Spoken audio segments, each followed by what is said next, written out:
அனைவருக்கும் வணக்கம். 23/12/2024 அன்றைய நடப்பு நிகழ்வுகள் பார்க்க இருக்கிறோம். முதலாவதாக இந்தியா மற்றும் குவைத் நாடுகளுக்கு இடையே 4 முக்கிய ஒப்பந்தங்கள் ஏற்படுத்தப்பட்டுள்ளது. அதாவது பாதுகாப்பு, கலாச்சாரம், விளையாட்டு, சூரிய மின்சக்தி போன்ற துறைகளில் ஒப்பந்தங்கள் ஏற்படுத்தப்பட்டுள்ளது. அரசுமுறை பயணமாக குவைத் சென்றுள்ள இந்திய பிரதமர் மோடி அவர்களுக்கு அந்த நாட்டின் உயரிய விருதான தி ஆர்டர் ஆஃப் முபாரக் அல் கஃபீர் விருதானது வழங்கப்பட்டுள்ளது. அவர் பெறும் 20வது சர்வதேச விருது என்பது குறிப்பிடத்தக்கது. அடுத்ததாக நம்ம பார்க்க உள்ளது அண்ணல் அம்பேத்கர் தொழில் முன்னோடிகள் திட்டம். தமிழக அரசின் ஒரு திட்டம் தான் இது. ஆதி திராவிட தொழில் முனைவோர் 1303 பேருக்கு ரூபாய் 160 கோடி மானியம் வழங்கப்பட்டுள்ளது. இந்த திட்டத்திற்கான தொழில் முதலீட்டில் 35% மானியமாகவும் 65% வங்கிக் கடனாகவும் 6% வட்டி மானியமாகவும் வழங்கப்படுகிறது. அடுத்ததாக நம்ம பார்க்க இருக்கிறது தமிழக அரசின் மற்றொரு திட்டம் தான் அயோத்திதாசர் பண்டிதர் குடியிருப்புகள் மேம்பாட்டு திட்டம்.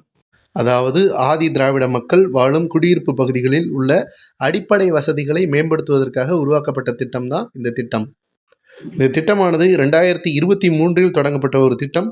இந்த திட்டத்திற்காக 5 ஆண்டுகளுக்கு ரூபாய் 1000 கோடி ரூபாய் ஒதுக்கப்பட்டது.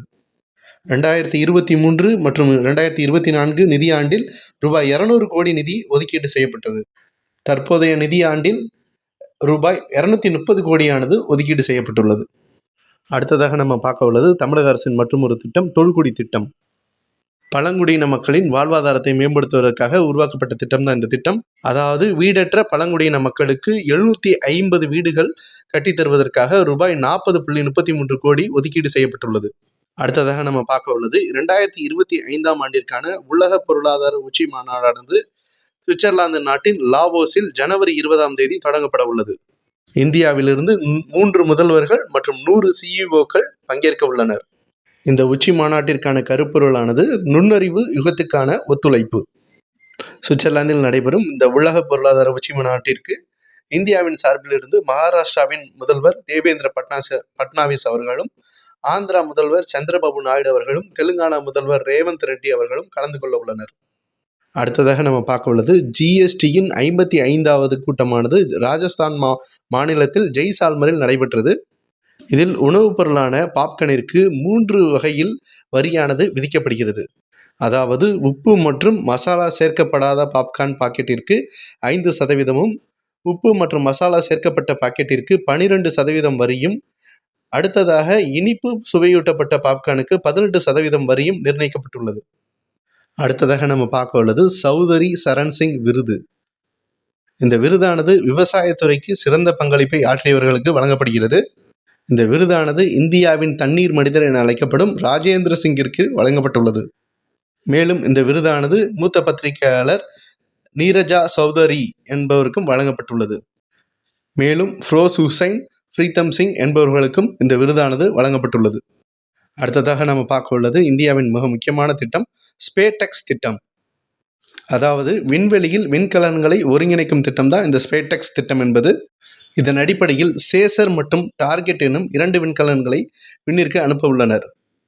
மேலும் இந்த விண்கலன்களானது PSLV C-60 ராக்கெட் மூலமாக விண்ணில் செலுத்தப்பட உள்ளது. பாரதிய அந்தரிக்ஷா ஸ்டேஷன் என்னும் இந்திய ஆய்வு மையத்தை 2035க்குள் விண்ணில் நிறுவ இஸ்ரோ திட்டமிட்டுள்ளதும் குறிப்பிடத்தக்கது. அடுத்ததாக நம்ம பார்க்க உள்ளது மலேசியாவில் நடைபெற்ற உமன்ஸ் அண்டர்-19 ஆசிய கோப்பை கிரிக்கெட் போட்டியில் இந்தியாவானது சாம்பியன் பட்டத்தை வென்றுள்ளது. இது வங்கதேச அணியை வீழ்த்தி இந்த சாம்பியன் பட்டத்தை பெற்றது என்பது குறிப்பிடத்தக்கது. அடுத்ததாக நம்ம பார்க்க உள்ளது 2024 ஆண்டிற்கான சீனிவாச ராமானுஜன் விருதானது அமெரிக்காவின் பேராசிரியர் அலெக்சாண்டர் டன்னுக்கு வழங்கப்பட்டுள்ளது. அடுத்ததாக நம்ம பார்க்க உள்ளது பல்கலைக்கழகங்கள் தரவரிசை பட்டியலை QS என்ற அமைப்பானது அண்மையில் நடத்தியது.